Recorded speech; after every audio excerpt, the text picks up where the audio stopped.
I compose in my full-length mirror. I cross my legs just like a queen, but my libido is strong when a lady is near. Yeah. What do you think of when you hear masculine or feminine? Think about it. I'll wait.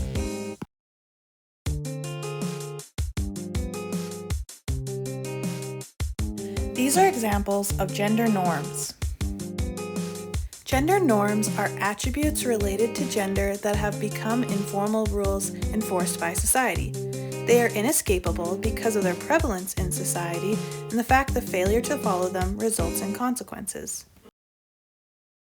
Gender norms reinforce binaries. To reinforce binaries is to categorize something into two separate categories. In regards to gender, the most popular binary involves categorizing individuals and traits as either male or female. Whenever polar opposites exist, one holds dominance. In the case of gender, the dominance is held by men and male-centered traits. Binaries are a large contributor to the creation and maintenance of social stratification. Social stratification is a system within society that form social inequality. The system within social stratification directly pertaining to gender is the patriarchy. In the words of Bell Hook, the patriarchy is a political social system that insists that males are inherently dominating, superior to everything, and everyone deemed weak, especially females, and endowed with the right to dominate and rule over the weak and to maintain that dominance through various forms of psychological terrorism and violence.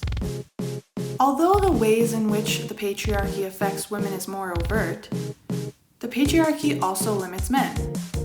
Despite the oppression and limitations at the hands of the patriarchy, the system still stands and is actually supported by both men and women. But why is that? Oppression is maintained through a cycle of attitudes and behaviors building upon each other both by the oppressor and the oppressed. First, let's talk about what attitudes and behaviors of the oppressing group maintains the patriarchy. Some of these attitudes and behaviors include stereotypes, prejudice, and discrimination. Stereotypes lead to prejudice, which leads to discrimination, which leads to oppression. Let's break down these terms. Stereotypes are generalizations about a group. Prejudices are the beliefs and feelings about a group based on the stereotypes surrounding said group. Discrimination is when an individual with power holds prejudices surrounding a group of people, and because of these prejudices, they use their power to limit an individual from said group. Now let's apply an example of this within the patriarchal system. An example of a stereotype is that all women respond to things with what is perceived to be too much emotion. This leads to the prejudice of women being seen as less valuable because of the emotional responses they are thought to have. This leads to discrimination, which may manifest in ways such as a woman not being hired for a leadership job because the employer believes she will respond emotionally to her team, or a woman expressing an issue they are having in their relationship and their partner dismissing this expression by saying the woman is overreacting. Now for some examples of discrimination.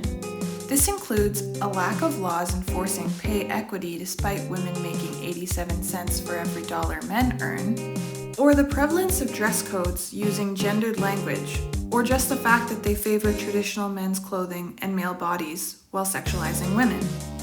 Now, how does the oppressed group help maintain the cycle of oppression?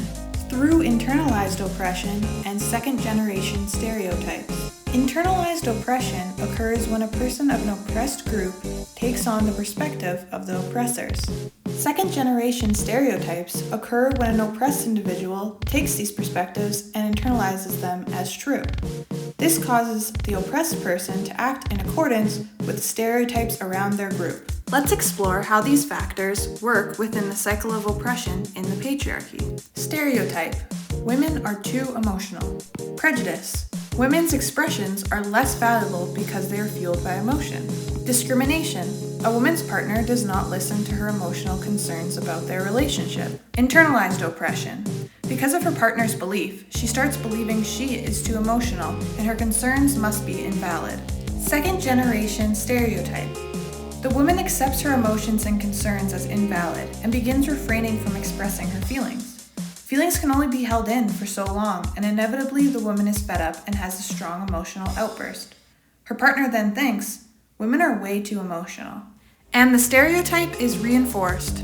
Let's talk solutions. We've talked a lot today about men and women, or male traits and female traits. But remember the ideas surrounding gender norms and binaries? The patriarchy relies on categorizing people, traits, and behaviors as male or female. Removing the dominant ideologies of what these words mean and recognizing the way in which these words have been socially constructed is one of the most important steps for dismantling the patriarchal power system.